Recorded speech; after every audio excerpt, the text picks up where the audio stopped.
After 15 years of loyalty, I thought my boss Sandra Martinez was finally showing appreciation. The elegant mahogany box on my desk seemed like the perfect retirement gift, until my coworker whispered those chilling words. That's suspicious. What I discovered inside that box wasn't just a farewell present. It was something that would expose a conspiracy that had been brewing right under my nose for months. I'd love to know which corner of the globe you're watching from. And if this story speaks to you, make sure to subscribe. Tomorrow's video is one you absolutely can't miss. My name is Blake Morrison, and I've spent the last 15 years working as a senior accountant at Pinnacle Financial Services in downtown Phoenix. It's one of those mid-sized firms that handles everything from small business bookkeeping to estate planning for wealthy retirees. Nothing glamorous, but it paid the bills and gave me a sense of purpose. Sandra Martinez became our regional director about 3 years ago. She was sharp, ambitious, and had this way of making everyone feel like they were part of something bigger. At 42, she was younger than most of the executives, but she commanded respect through sheer competence. Sandra had short black hair that she always kept perfectly styled, wore designer suits that probably cost more than my monthly mortgage, and had this habit of clicking her gold pen when she was thinking. I was planning to retire in 6 months when Sandra called me into her office that Tuesday morning. The Phoenix sun was already blazing through her corner office windows, casting long shadows across her mahogany desk. She was sitting behind it, that familiar gold pen clicking away. "Blake, I wanted to discuss your transition plans," she said, gesturing for me to sit in one of the leather chairs facing her desk. "I know you're planning to retire in November, but I've been thinking about your departure timeline." I settled into the chair, adjusting my tie nervously. After 15 years, you'd think I'd be comfortable in the boss's office, but Sandra always made me feel like I was being evaluated. "What did you have in mind?" I asked. Sandra leaned forward, her dark eyes intense. "I'd like to move your retirement date up to the end of this month. I know it's sudden, but we're restructuring the department, and it would actually work better for everyone involved." My heart sank. I'd been counting on those extra months of salary, not to mention the time to properly train my replacement. "That's only 2 weeks away, Sandra. I haven't finished documenting all my client files, and there are several year-end reports that—" She held up her hand, stopping me mid-sentence. "I understand your concerns, Blake, but I've already arranged for Marcus Chen from our sister office in Tucson to take over your responsibilities. He's familiar with our systems and can hit the ground running." Marcus Chen. I knew him from company meetings, an ambitious guy in his early 30s who always seemed to be angling for the next promotion. The idea of him stepping into my role, taking over relationships I'd built over 15 years, made my stomach churn. "What about my pension calculations? Moving up the timeline could affect my benefits," I said, trying to keep the desperation out of my voice. Sandra's expression softened slightly. "Blake, you've been a valuable employee. I'm not going to let you walk away empty-handed. In fact, I have something special planned for your farewell." She didn't elaborate, but there was something in her tone that made me uneasy. It wasn't warmth exactly, more like satisfaction, as if she was pleased about something I didn't understand. The next 2 weeks passed in a blur of rushed handovers and awkward goodbye conversations. My colleagues seemed surprised by the sudden announcement of my early retirement. Most assumed I'd chosen to leave early, but a few asked pointed questions about whether everything was okay. My cubicle neighbor, Janet Wu, was particularly curious. Janet had been with the company for 8 years and had always been friendly, but she seemed genuinely concerned about my situation. "It just seems weird, Blake," she said one afternoon as we grabbed coffee from the break room. "Sandra's been pushing several longtime employees toward early retirement lately. Remember how Tom Henderson left suddenly last month? And before that, it was Rebecca Collins." I stirred my coffee thoughtfully. Tom had been in charge of client relations, and Rebecca had handled our investment portfolios. Both had decades of experience and strong client relationships. "Maybe it's just coincidence," I said, but even as I spoke the words, I didn't believe them. Janet lowered her voice and glanced around the break room. "Marcus Chen has been spending a lot of time in Sandra's office lately, like way more than normal for someone who's supposedly just transferring in to cover your workload. That evening, I sat in my home office reviewing my employment contract and retirement paperwork. Something Janet said kept nagging at me. I pulled up the company directory and started looking up the recent departures she'd mentioned. Tom Henderson had left Pinnacle on September 15th, exactly 1 month before my accelerated retirement date. Rebecca Collins had departed on August 20th. Both had taken early retirement packages, according to the company newsletter. Both had been replaced by transfers from other offices. I opened my laptop and started digging deeper into public records. What I found made my blood run cold. Tom, Rebecca, and I had all been working on accounts for a group of high-net-worth clients that Sandra had personally brought to the firm over the past 2 years. These clients had transferred significant assets, we're talking millions of dollars, into investment portfolios managed through Pinnacle. But as I cross-referenced the transaction records I still had access to, something didn't add up. The investment allocations didn't match what I remembered recommending for these clients. Money that should have been going into conservative bond funds was being directed toward high-risk ventures. Worse yet, some of these investments were flowing to companies I'd never heard of. I spent the next 3 days quietly investigating during my lunch breaks and after hours. What I discovered was a sophisticated scheme to redirect client funds through a network of shell companies. The common thread? Every single one of these fake companies had been incorporated by the same law firm, a boutique practice in Scottsdale run by Sandra's brother-in-law. The realization hit me like a freight train. Sandra wasn't just restructuring the department, she was systematically removing anyone who might notice her embezzlement scheme. Tom, Rebecca, and I were the only ones with direct access to these particular client accounts. With us gone and replaced by people she could control, Sandra would have free rein to continue siphoning money. My hands were shaking as I printed out the evidence I'd gathered. Bank routing numbers, incorporation documents, transaction logs, it was all there. But I knew I needed to be careful about how I handled this information. Sandra was smart, connected, and clearly willing to destroy careers to protect her scheme. On my last day at Pinnacle Financial, Sandra called me into her office one final time. The mahogany box was sitting on her desk, elegant, expensive-looking, about the size of a jewelry box, but heavier.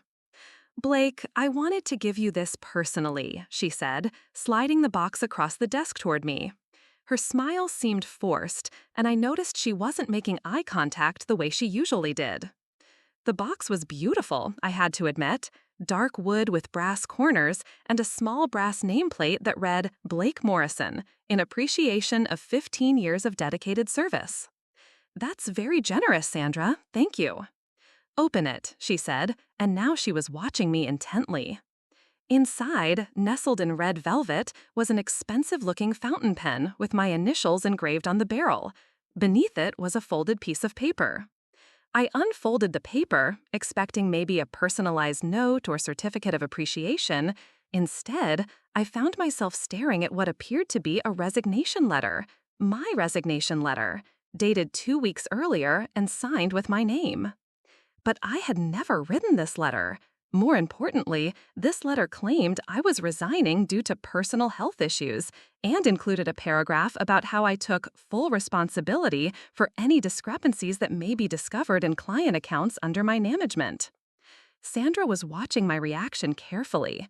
"Is everything all right, Blake? You look pale."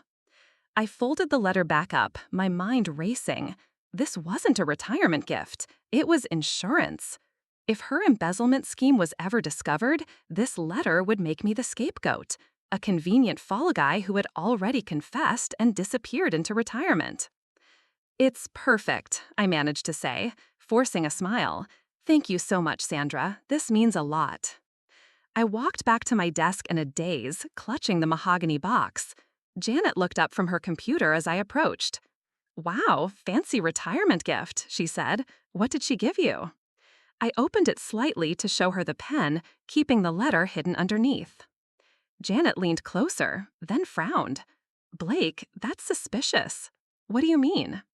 She glanced around to make sure no one was listening, then whispered, Sandra gave Tom Henderson the exact same box when he left.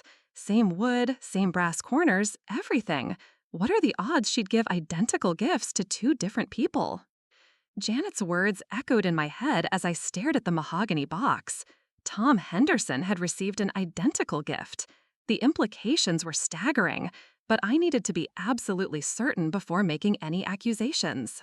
A lot of love and effort went into bringing this story to life. If you're enjoying it, we'd be so grateful if you'd subscribe to our channel. Now, back to where we left off. Janet, are you sure about Tom's gift? Exactly the same?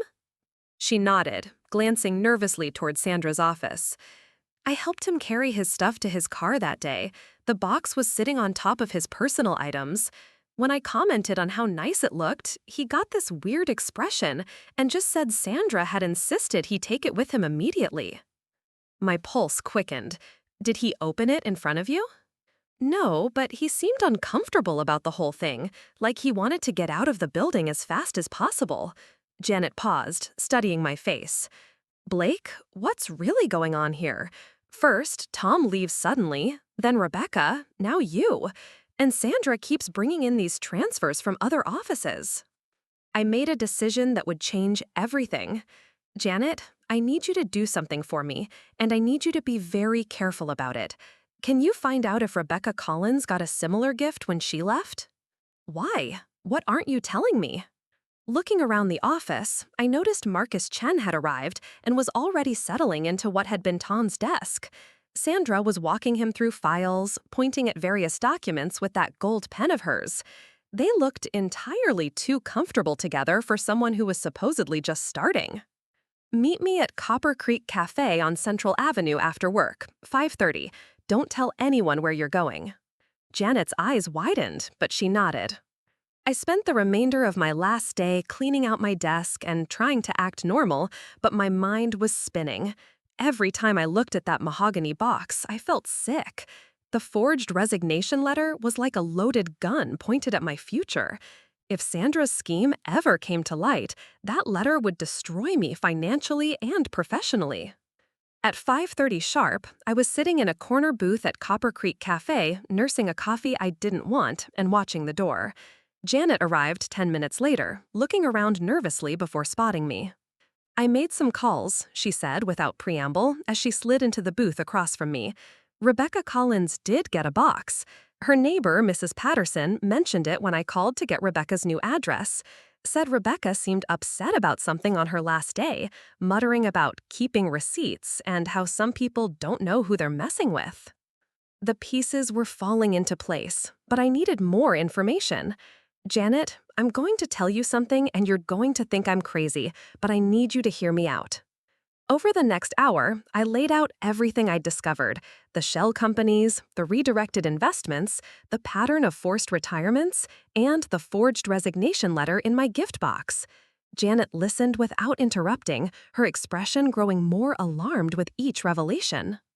Blake, this is huge. We're talking about federal crimes here. Wire fraud, embezzlement, potentially millions of dollars. I know, but I need proof that will hold up, and I need to find out what happened to Tom and Rebecca. If they got the same letter I did, Sandra has built herself a whole collection of scapegoats. Janet was quiet for a long moment, stirring her untouched latte. What do you want me to do? Stay at Pinnacle, act normal, but keep your eyes open and document everything you can. I'm going to try to contact Tom and Rebecca. What if Sandra finds out what we're doing? I thought about the cold calculation I'd seen in Sandra's eyes when she handed me that box.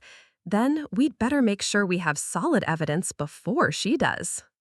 That evening, I started my investigation in earnest. Finding Tom Henderson wasn't difficult. He'd moved to Flagstaff and started working for a small tax preparation service. When I called him, there was a long pause after I identified myself. Blake Morrison from Pinnacle, he said slowly. I wondered if I'd hear from you eventually. Tom, I need to ask you about your retirement gift, the mahogany box Sandra gave you. Another pause. You got one too? It wasn't a question. Tom knew exactly why I was calling. We need to talk, in person. I can't. Blake, you don't understand what you're dealing with. Sandra didn't just fire us, she set us up. The box, the letter inside, it's all part of something bigger. What letter? Tom, what was in your box? A confession, a resignation letter saying I'd been skimming money from client accounts and felt guilty about it. Signed with my name, but I never wrote it. Sandra made it clear that if I ever caused trouble for her, that letter would find its way to the state licensing board and the FBI. My heart sank. It was exactly what I'd feared. Tom, we can fight this if we work together. No, his voice was firm. Blake, I've got a wife and kids. I can't risk it. Sandra has connections, resources, and she's ruthless. She made that very clear during our last conversation. What do you mean? Tom's voice dropped to barely above a whisper. She knows things, Blake, personal things, about my family, my finances, where my kids go to school. She made it very clear that my silence wasn't just about protecting my career, it was about protecting them. The call ended abruptly, leaving me staring at my phone in shock. Sandra wasn't just covering her tracks, she was actively threatening people to ensure their silence. Rebecca Collins proved even harder to reach. Her old phone number had been disconnected, and her LinkedIn profile had been deleted. I finally tracked her down through a mutual acquaintance who mentioned she'd moved to Colorado and was working as a freelance consultant. When I finally reached her, Rebecca was more willing to talk than Tom had been. "I've been waiting for someone to call me about this," she said. "Sandra Martinez is running a sophisticated embezzlement operation, and she's using loyal employees as unwitting accomplices and eventual scapegoats." "You know about the scheme?" "Blake, I figured it out 2 weeks before she forced me out. The investment redirections, the shell companies, all of it. I started documenting everything I could find." My pulse quickened. "Do you still have that documentation?" "Every bit of it. Bank records, incorporation documents, email communications, even recordings of conversations I had with Sandra during my last week." Rebecca's voice was steady, determined. "She made a mistake when she tried to intimidate me. I don't scare easily." "Why haven't you gone to the authorities?" "Because I needed more evidence, and I needed to know who else was involved. Sandra didn't build this operation alone. She's got help from inside the company and outside connections that go deeper than just her brother-in-law's law firm." Rebecca agreed to meet me in person, but she insisted on choosing the location and taking security precautions. We arranged to meet at a public library in Tempe the following afternoon. That night, I couldn't sleep. I kept thinking about Tom's fear, about Sandra's threats, about the forged letter sitting in that mahogany box. But I also thought about the clients whose money was being stolen, about the other employees who might be walking into Sandra's trap, and about my own future hanging in the balance. The next morning, Janet called me early. "Blake, something's wrong. Marcus Chen was here until almost midnight last night, and when I came in this morning, he was already at his desk. It looks like he's been going through all the old client files." "Which files?" "The ones you, Tom, and Rebecca used to manage. And Blake, Sandra called an emergency meeting for this afternoon. She's bringing in people from the corporate office in Denver." My blood ran cold. If Sandra was escalating her timeline, it could only mean one thing. She suspected someone was onto her scheme. "Janet, you need to be very careful today. Don't ask any questions, don't seem too interested in what's happening, and whatever you do, don't let on that we've talked." "What are you going to do?" I looked at the mahogany box sitting on my kitchen counter, that forged resignation letter like a time bomb waiting to explode my life. I'm going to get the evidence we need to stop her. But first, I need to find out exactly how deep this conspiracy goes. After ending the call with Janet, I spent the morning preparing for my meeting with Rebecca. I printed copies of all the evidence I'd gathered, organized it chronologically, and created a timeline of events that clearly showed Sandra's pattern of behavior. But as I was getting ready to leave for Tempe, my phone rang. The caller ID showed Rebecca's number. "Blake, don't come to the library." Her voice was tight with fear. "Someone's been watching my apartment. A black SUV with tinted windows has been parked across the street since early this morning." "Are you sure it's connected to—" Blake, listen to me very carefully. Sandra knows we've been in contact. I don't know how, but she knows. You need to go somewhere safe and figure out your next move, because whatever she's planning, it's happening today. Rebecca's warning sent ice through my veins. If Sandra knew about our communication, then Janet could be in serious danger. I grabbed my car keys and the folder of evidence, my hands trembling as I tried to think clearly. My first instinct was to call Janet, but if Sandra was monitoring communications, that could make things worse. Instead, I drove straight to Pinnacle Financial, parking across the street where I could observe the building without being seen. The scene outside was unlike anything I'd witnessed in my 15 years there. 3 black SUVs were parked in the executive spaces, and men in expensive suits were walking in and out of the building with briefcases and laptop bags. These weren't corporate auditors. They moved with the precision of people accustomed to cleaning up messes. I spotted Sandra through the lobby windows, gesturing animatedly as she spoke to a tall man with silver hair. Even from a distance, I could see the tension in her posture. Whatever was happening, Sandra was under pressure. My phone buzzed with a text from Janet. Emergency meeting moved up to now. All department heads required. Something big is happening. I texted back. Stay calm, don't volunteer information, text me when it's over. For the next 2 hours, I watched the controlled chaos at Pinnacle. Employees were escorted out in small groups, each carrying cardboard boxes with their personal belongings. It looked like a mass termination, but the process was too organized, too methodical to be random layoffs. At 3:47 p.m., Janet finally texted, "Meeting over. Half the accounting department terminated effective immediately. Marcus Chen is now senior accounting manager." Sandra announced restructuring due to irregularities discovered in client accounts. Need to talk. The pieces clicked together with terrifying clarity. Sandra wasn't just covering her tracks, she was burning down the entire department and rebuilding it with people she controlled. Anyone who might have knowledge of the embezzlement scheme was being eliminated. I drove to a small diner on the outskirts of Phoenix, somewhere Sandra's people wouldn't think to look. Janet arrived 20 minutes later, visibly shaken.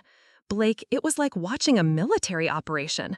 They had security escorts, legal documents, even severance packages ready to go. But here's the strangest part. Everyone who got terminated was offered the same thing. What do you mean? Janet pulled a manila envelope from her purse.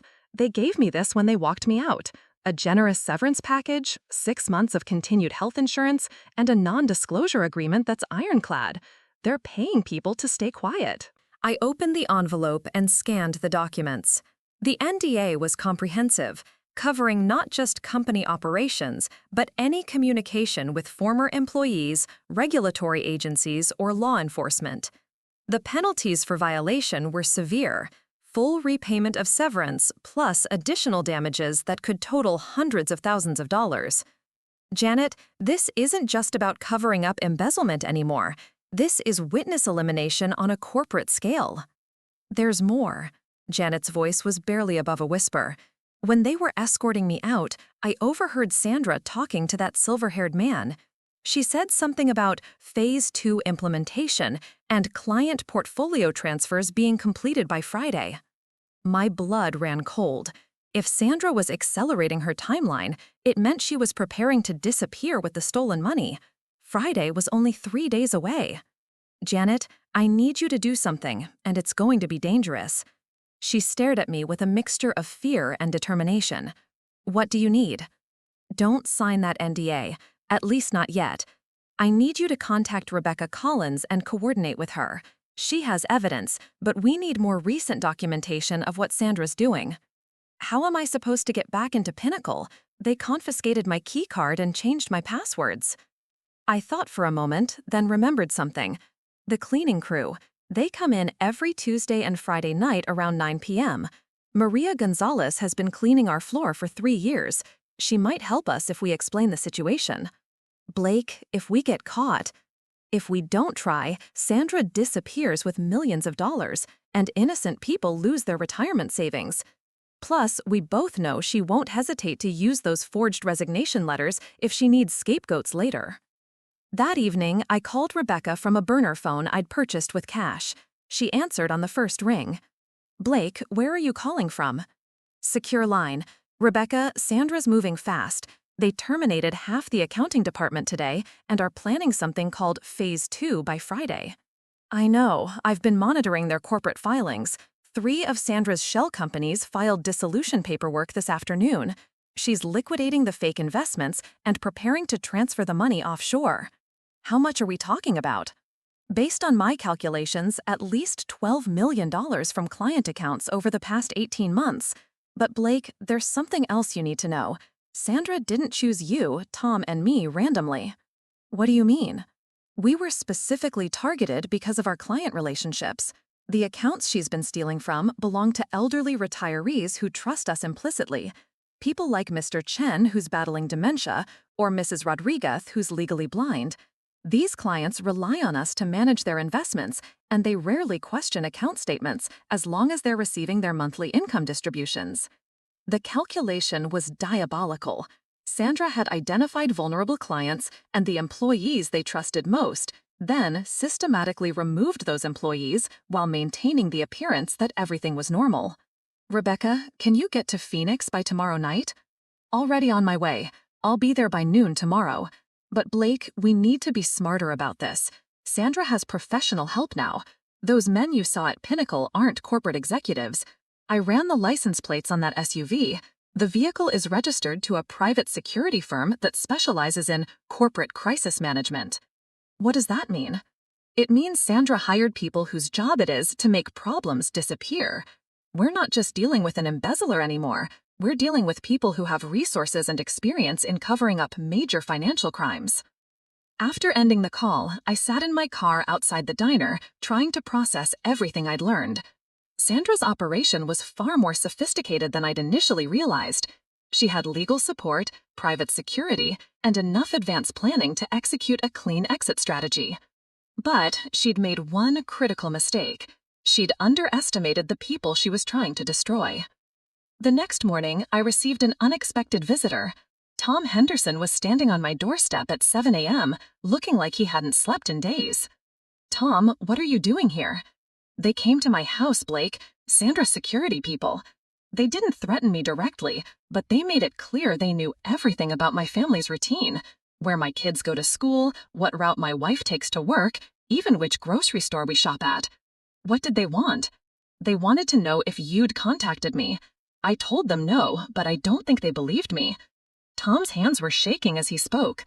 Blake, I can't live like this, constantly looking over my shoulder, wondering if my family is safe. I want to help you stop her. Tom, if you're willing to testify, I'm willing to do whatever it takes, but we need to be smart about this. Sandra's not just stealing money, she's destroying lives, and she's got the resources to keep doing it unless we stop her. I made coffee while Tom told me about his visit from Sandra's security team. They'd been professional, but intimidating, asking casual questions about his new job, his family, his plans for the future. The message was clear. They knew where to find him if he became a problem. There's something else, Tom said as he accepted the coffee mug. One of the security guys let something slip. He mentioned that Friday wasn't just about transferring money, it was about finalizing the documentation. What documentation? I think they're planning to use our forged resignation letters. All 3 of us confess to embezzlement and disappear in shame. It would explain why the money went missing and give Sandra a clean narrative for the authorities. The audacity of the plan was staggering. Sandra would emerge as the hero who discovered the embezzlement after we'd fled, while the real stolen money disappeared into offshore accounts under her control. My phone rang, interrupting our conversation. It was Janet. Blake, you need to see this. I'm at the coffee shop across from Pinnacle, and there's something very strange happening. What do you mean? Moving trucks. Professional movers are loading equipment and files from Sandra's office. It looks like she's relocating the entire executive suite. I looked at Tom, who had gone pale. Janet, get out of there now. Don't go back to your apartment tonight. Find somewhere safe to stay. Blake, what's happening? Sandra's not waiting until Friday. She's moving up her timeline again, which means we're running out of time to stop her. Tom and I stared at each other as the implications sank in. If Sandra was moving operations ahead of schedule, we had hours, not days, to act. We need Rebecca's evidence now, I said, grabbing my phone, and we need to contact the authorities before Sandra disappears completely. Rebecca answered immediately. Blake, I'm 20 minutes out from Phoenix, but we have a problem.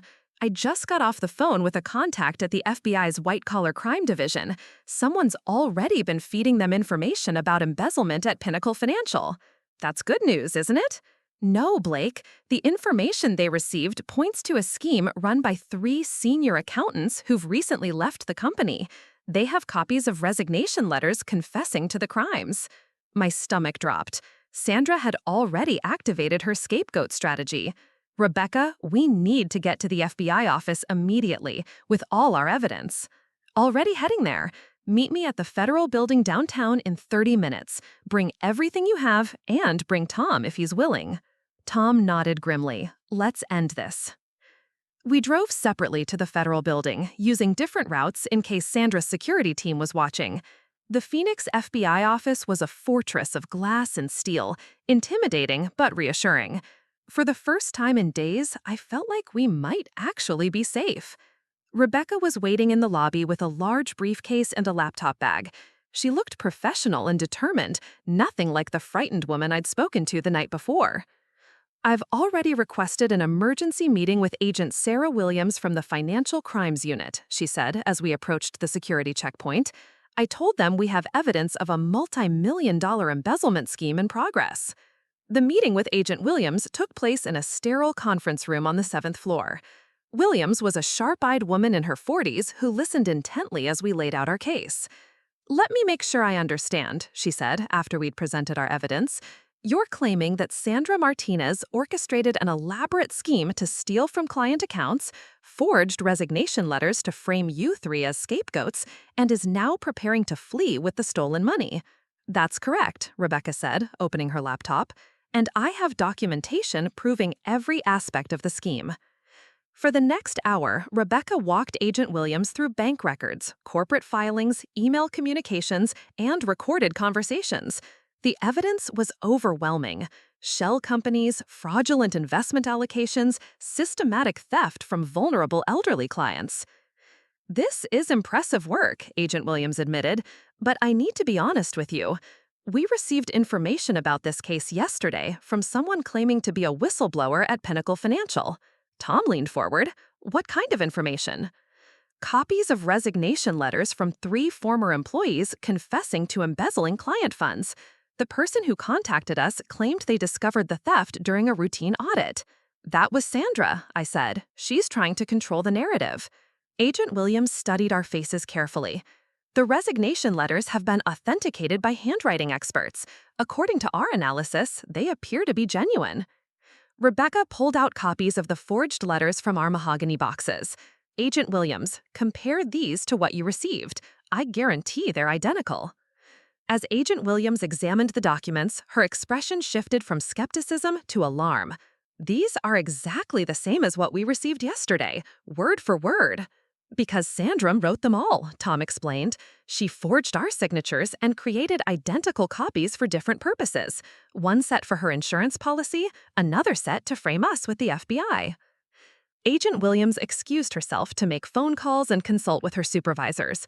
When she returned 20 minutes later, her demeanor had completely changed. We've just executed a search warrant at Pinnacle Financial Services. The building is empty except for security guards. According to the property management company, Sandra Martinez terminated the lease yesterday and had all equipment and files moved to an undisclosed location. She's running, Rebecca said, but I might know where she's going. Rebecca opened her laptop and pulled up financial records. In the past 48 hours, millions of dollars have been transferred to a bank in the Cayman Islands. But here's the interesting part. The receiving account is registered to a property management company that owns a villa in Costa Rica. Agent Williams was already on her phone, coordinating with international law enforcement. We're putting out alerts to Customs and Border Patrol, but if she's got private transportation, she might already be gone. Not necessarily, I said, remembering something Janet had told me. Sandra's daughter is getting married this weekend in Scottsdale. I saw the engagement announcement in the company newsletter months ago. Sandra wouldn't miss her daughter's wedding, even for this. Agent Williams looked skeptical. You think she'd risk capture for a wedding? You don't know Sandra, Tom said. Family appearances mean everything to her. She spent years building her reputation in the Phoenix business community. Missing her daughter's wedding would raise questions she can't afford to answer.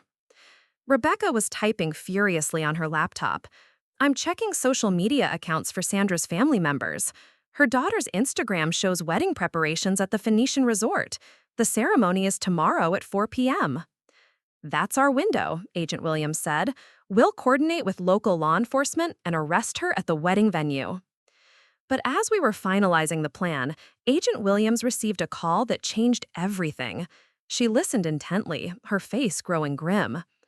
There's been a development, she said after hanging up.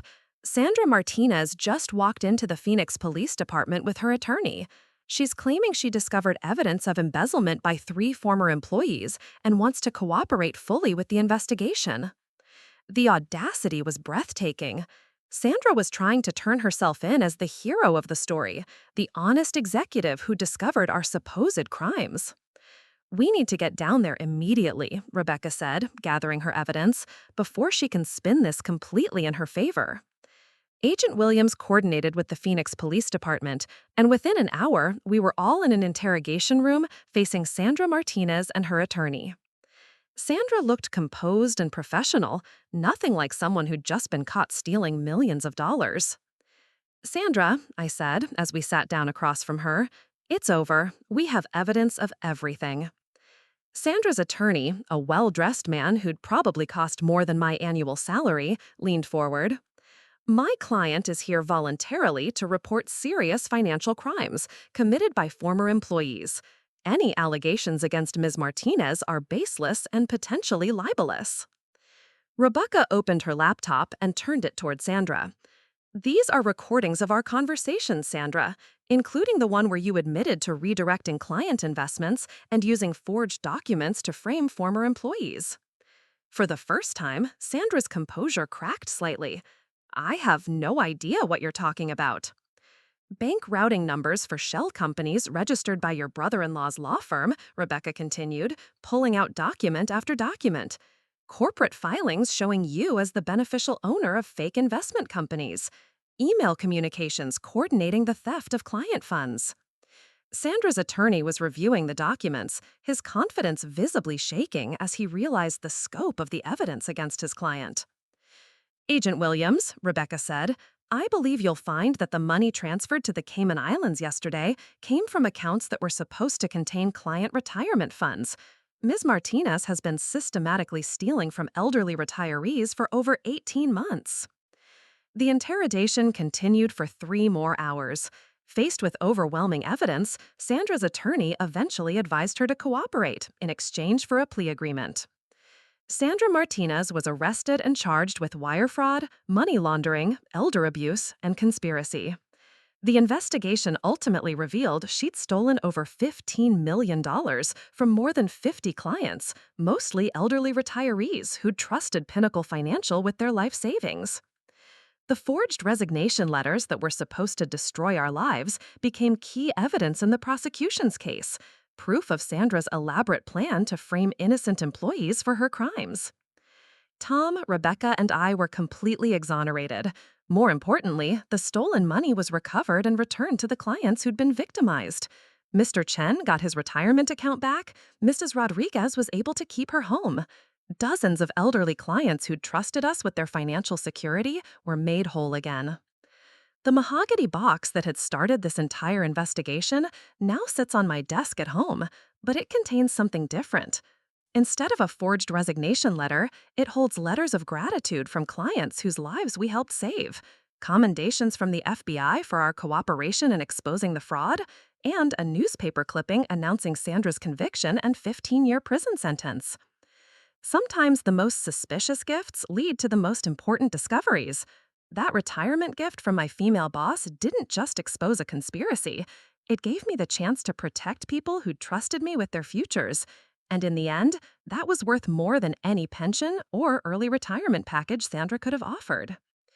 2 years after Sandra Martinez's conviction, I was sitting in a coffee shop in downtown Phoenix when I received a call that would bring the entire saga full circle. The caller was Detective Ryan Walsh from the Phoenix Police Department's Financial Crimes Unit. "Blake, we need your help with something. Are you available to come down to the station this afternoon?" My stomach tightened. Even though Sandra was behind bars, the mention of financial crimes still triggered memories of those terrifying weeks when our lives hung in the balance. "Is this about Sandra's case? I thought that was closed." "Not Sandra directly, but related. We've uncovered something that suggests her operation was much larger than we initially realized." An hour later, I was back in a familiar interrogation room, but this time as a consultant rather than a suspect. Detective Walsh had spread dozens of photographs across the table, mahogany boxes identical to the ones Sandra had given to Tom, Rebecca, and me. "We executed a search warrant on a storage unit rented under one of Sandra's aliases," Walsh explained. "We found 43 of these boxes, all containing forged resignation letters from employees at different financial firms across Arizona, Nevada, and California." I picked up one of the photographs, studying the elegant wooden box that had once represented such a threat to my future. She was planning to expand her operation.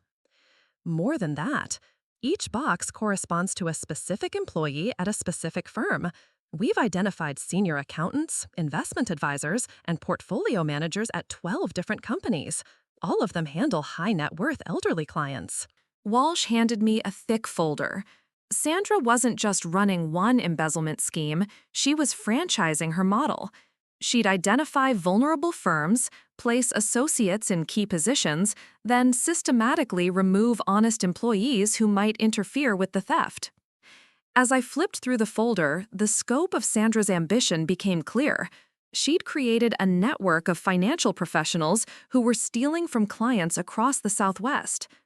The forged resignation letters weren't just insurance policies, they were part of a standardized system for eliminating obstacles and creating scapegoats. How much money are we talking about? Conservative estimate? $60 million over 3 years. But Blake, here's the thing. We think Sandra was planning something much bigger before her arrest. Walsh pulled out a blueprint that made my blood run cold. It was an organizational chart showing a nationwide network of financial firms, with notes about target employees, vulnerable client demographics, and projected theft amounts. She was building toward a coordinated nationwide operation, simultaneous thefts from hundreds of firms, all using the same playbook: create chaos, blame the victims, and disappear with the money. The room was quiet as I processed the implications. Sandra's scheme at Pinnacle Financial hadn't been an isolated crime. It had been a proof of concept for something far more destructive. "Detective, what happened to the employees who received these boxes?" "That's why we need your help. Most of them don't even know they were targeted. The boxes were prepared but never delivered because Sandra's arrest disrupted the timeline. We need someone who understands her methods to help us contact these people and warn them about what was planned." Over the next several months, I found myself working closely with law enforcement agencies across multiple states. Tom and Rebecca joined the effort, and together we became something like traveling consultants, helping other financial professionals understand how they'd been targeted and how to protect themselves. The work was emotionally draining but deeply satisfying. We met with accountants in Las Vegas who'd been marked for elimination, investment advisors in San Diego who'd unknowingly been working alongside Sandra's associates, and portfolio managers in Denver who'd noticed suspicious patterns but hadn't known how to respond. Each conversation revealed new aspects of Sandra's operation. She'd been incredibly thorough in her planning, researching not just the professional backgrounds of her targets, but their personal lives, family situations, and psychological profiles. She knew exactly which people would fight back and which would quietly disappear when threatened. During one particularly memorable meeting in Albuquerque, we spoke with Elena Vasquez, a senior accountant who'd been managing retirement accounts for a predominantly Hispanic community. Elena had noticed irregularities in client statements, but had been told by her supervisor that asking questions could jeopardize her immigration status. She knew exactly how to silence me, Elena said, tears in her eyes. Sandra's people understood that threatening my family's security would be more effective than any forged letter. The revelation that Sandra had been exploiting people's vulnerabilities based on their ethnicity, immigration status, and family situations added hate crime enhancements to several of the related prosecutions. It also led to policy changes at financial firms across the country, requiring better protection for whistleblowers and more rigorous oversight of client account management. But perhaps the most significant discovery came during a meeting with federal prosecutors in Washington, D.C. Assistant U.S. Attorney Michelle Rodriguez had been coordinating the multi-state investigation, and she had news that shocked even us. Sandra Martinez wasn't the mastermind, she announced during a briefing 6 months after our consultation work had begun. She was a middle manager in a much larger criminal organization. The evidence had been building for months. Financial records showed that Sandra had been receiving instructions and funding from offshore entities controlled by an international financial crime syndicate. The mahogany boxes, the forged letters, even the specific psychological manipulation techniques, everything had been developed and refined by a group that had been operating similar schemes in Europe and Asia for over a decade. Sandra thought she was building her own empire, Rodriguez explained, but she was actually being groomed as a regional manager for an organization that specializes in large-scale financial fraud targeting retirement communities. The investigation had expanded to include Interpol and financial intelligence agencies from 6 countries. Sandra's arrest had been just the beginning of unraveling a global network that had stolen hundreds of millions of dollars from elderly victims worldwide. The good news, Rodriguez continued, is that Sandra's cooperation in exchange for a reduced sentence has given us unprecedented insight into how these operations work. She's provided detailed information about the organization's structure, methods, and planned targets. Sandra's 15-year sentence had been reduced to 8 years in exchange for her testimony against higher-level conspirators. It was a decision that generated controversy, but the information she provided led to arrests and convictions that prevented billions of dollars in additional theft. Today, I work as an independent consultant specializing in financial fraud prevention. Tom returned to accounting, but now focuses on forensic work, helping firms identify and prevent embezzlement schemes. Rebecca started her own consultancy and has become a nationally recognized expert on elder financial abuse. The 3 of us remain close friends, bonded by our shared experience of nearly becoming scapegoats for crimes we didn't commit. We speak regularly at industry conferences, sharing our story and educating financial professionals about the warning signs of sophisticated fraud operations. Janet Wu, my former cubicle neighbor, who first helped us investigate Sandra's suspicious gift-giving, now works for the FBI's Financial Crimes Unit. Her keen eye for patterns and willingness to speak up when something seemed wrong made her a natural fit for investigating complex fraud cases. Last month, I received an unexpected package in the mail. Inside was a simple wooden box, not mahogany this time, but pine, containing a handwritten note from Mr. Chen, the elderly client whose retirement account Sandra had targeted. "Thank you for protecting my future," the note read. "Because of your courage, I was able to leave my grandchildren an inheritance instead of debt." The note was signed by dozens of other clients whose money we'd helped recover. It was a reminder that sometimes the most important battles are fought not for personal gain, but to protect people who can't protect themselves. The mahogany box that started this entire journey still sits on my desk, but it's no longer a symbol of deception and threat. It's become a reminder that suspicious gifts sometimes lead to the most important discoveries, and that ordinary people can make an extraordinary difference when they refuse to ignore what they know is wrong. Sandra Martinez may have thought she was giving me a retirement gift that would ensure my silence and complicity. Instead, she gave me the evidence I needed to expose a criminal conspiracy and protect countless innocent victims. Sometimes the best gifts are the ones that reveal the truth.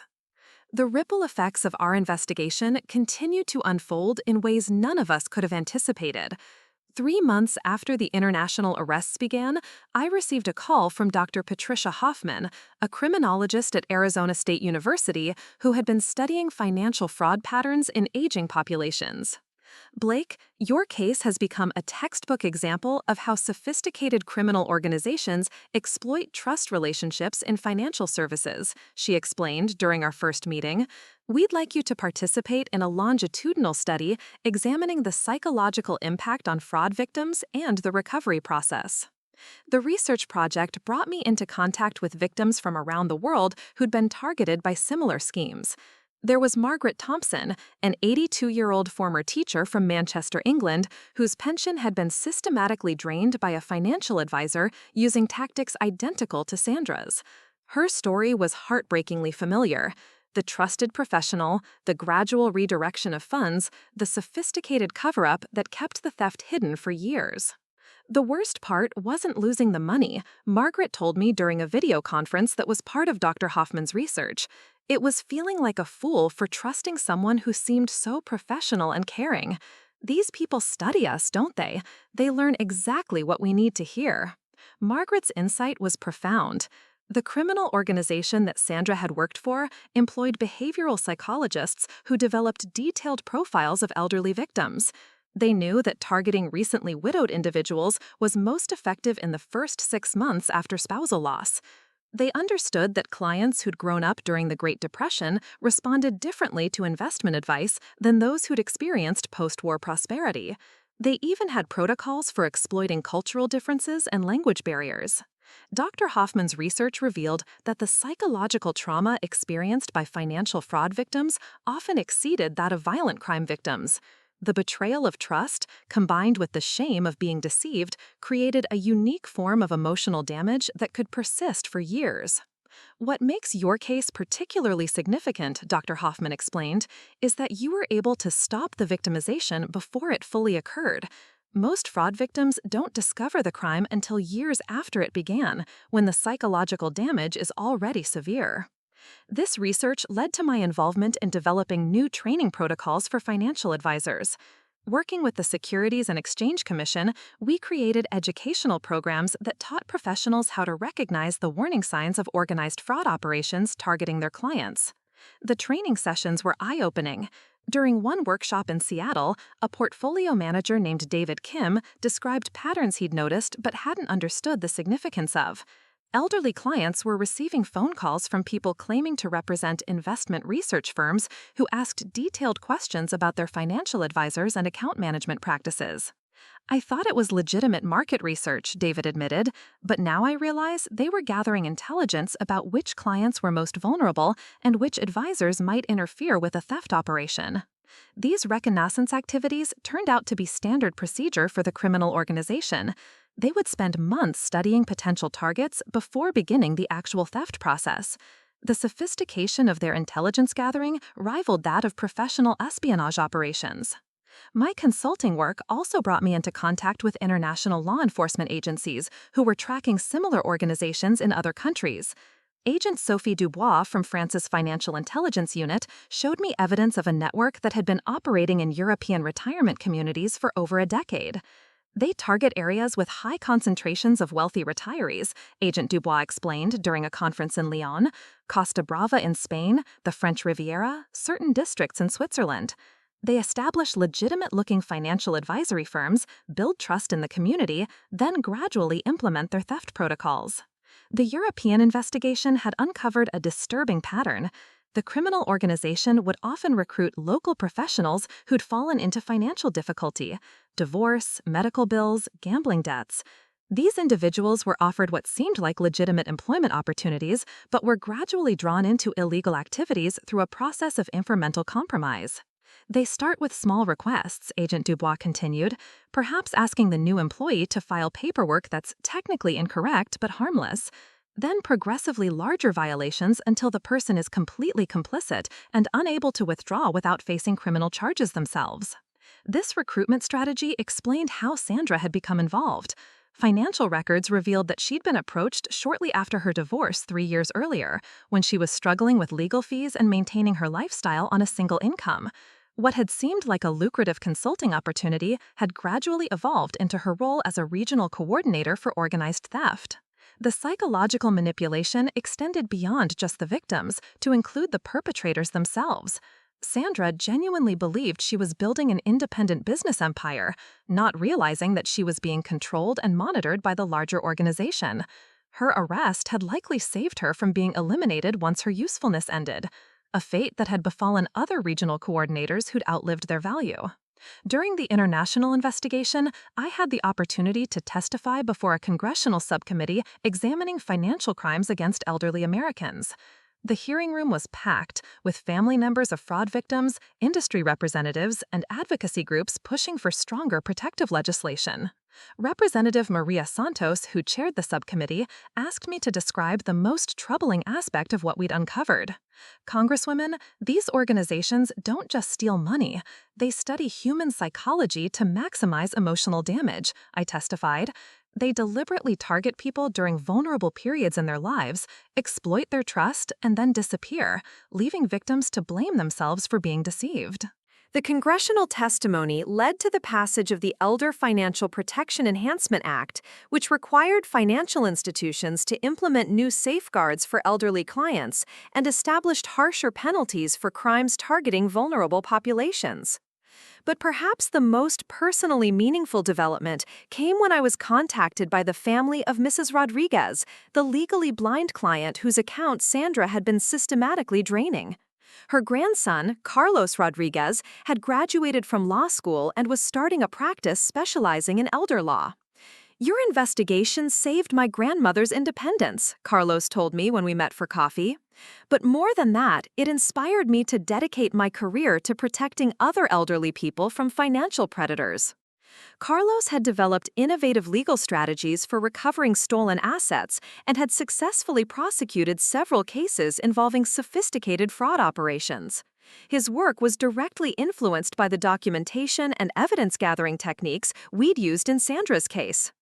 "The mahogany box evidence was particularly brilliant," he said. "It showed premeditation and systematic planning in a way that completely undermined Sandra's defense. I've used similar approaches in 3 other cases, and we've secured convictions each time." The educational impact of our case extended beyond law enforcement and legal circles. Business schools began incorporating our story into ethics curricula, using it to demonstrate how good intentions and professional competence can be corrupted by criminal organizations that exploit personal vulnerabilities. Professor James Mitchell at the Wharton School invited me to speak to his graduate finance students about the case. During the Q&A session, a student asked whether I ever regretted investigating Sandra's suspicious gift instead of simply accepting early retirement and walking away. "The easiest thing would have been to take the retirement package, sign the non-disclosure agreement, and disappear quietly," I admitted. "But once I understood that innocent people were being hurt, there really wasn't a choice. The only regret I have is that we didn't act sooner." That student's question stayed with me because it highlighted something important about how these criminal organizations succeed. They count on good people choosing the easy path over the right path. They exploit not just greed and desperation, but also complacency and the natural human tendency to avoid conflict. The investigation also revealed the crucial role that seemingly minor observations play in exposing major crimes. Janet's comment about the suspicious similarity between retirement gifts seemed trivial at the time, but it was the thread that unraveled an international conspiracy. Rebecca's attention to detail in documenting financial irregularities provided the evidence needed for prosecution. Tom's willingness to overcome his fear and testify ensured that justice was served. 5 years after Sandra's conviction, I received an invitation to speak at the International Conference on Financial Crimes in Geneva. The organizers wanted me to address the psychological aspects of fraud investigation, specifically how ordinary individuals can recognize and respond to sophisticated criminal operations. Standing before an audience of investigators, prosecutors, and fraud prevention specialists from around the world, I reflected on how a simple retirement gift had led to exposing crimes spanning multiple continents and protecting thousands of potential victims. "The most important lesson from our experience," I told the conference, "is that criminals count on our reluctance to trust our instincts. When something feels wrong, it usually is wrong. The challenge is finding the courage to act on that instinct, even when the personal cost might be high." After my presentation, I was approached by Detective Inspector Sarah Blackwood from Scotland Yard's Economic Crime Command. She informed me that evidence from our case had been instrumental in identifying and arresting the top-level organizers of the international fraud network. The documentation your team provided helped us map the entire organizational structure, Inspector Blackwood explained. We've now made arrests in 12 countries and recovered over $200 million in stolen assets. None of that would have been possible without your initial investigation. Today, the mahogany box sits in a place of honor in my home office, but it's no longer alone. Surrounding it are letters of gratitude from fraud victims whose money was recovered, commendations from law enforcement agencies around the world, and photographs from conferences where I've shared our story. But the most meaningful addition is a small framed photograph showing Mr. Chen at his granddaughter's college graduation. Because his retirement funds were protected and recovered, he was able to pay for her education. She's now studying to become a forensic accountant, inspired by hearing about our investigation. The suspicious gift that was meant to silence me instead gave voice to thousands of victims who might never have found justice.